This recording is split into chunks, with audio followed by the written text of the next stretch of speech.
Honey! What? It's brewing day. Yay. Hey guys, it's brewing day. Ladies and gentlemen, beer enthusiast, you've guessed it. It's finally brewing day.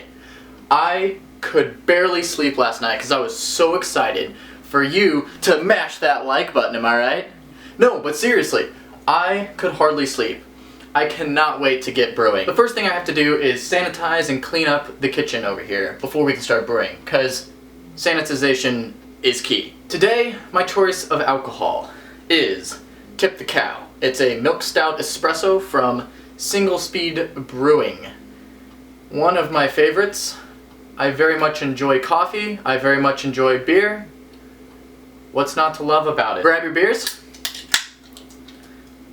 All say cheers. Let's go clean this kitchen. Video montage.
Welcome to the kitchen, everybody.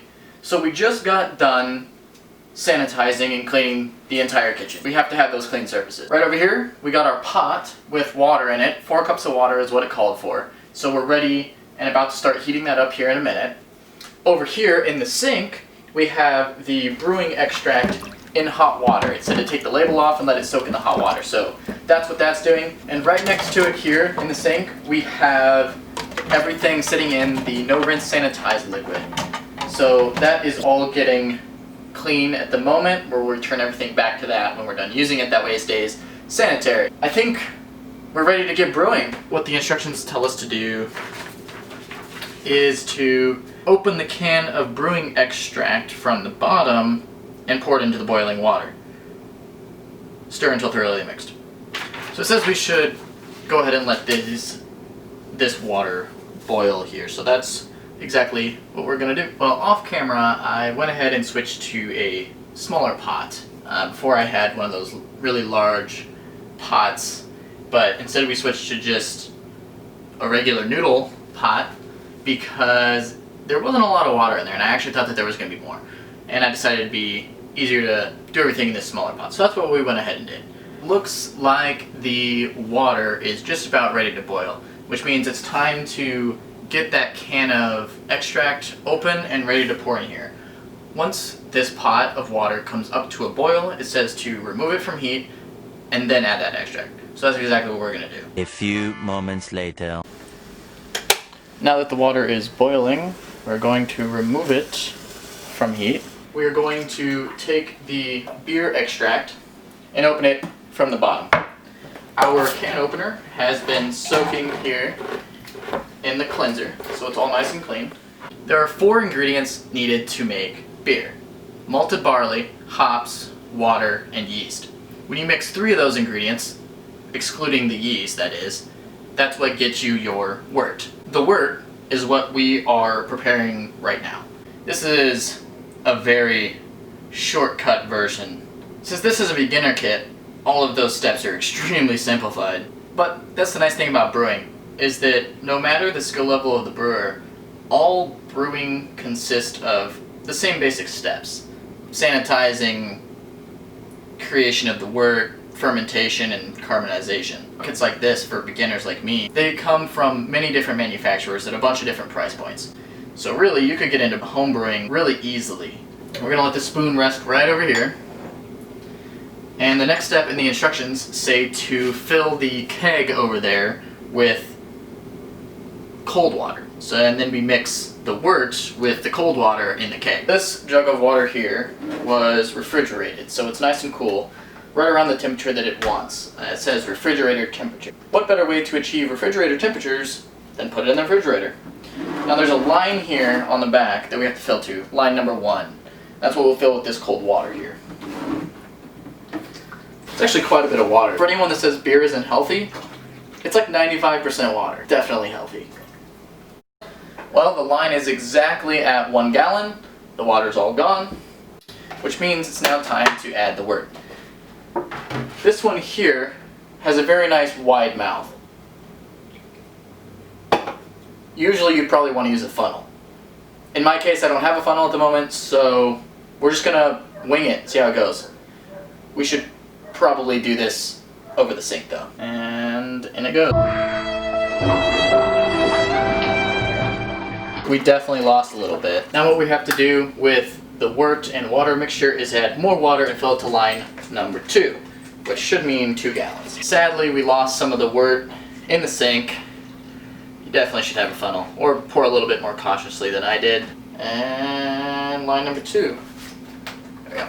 Like I said, it's like 95% water, or nearly 2 gallons that went into that. We have to mix this vigorously, which is what we are doing.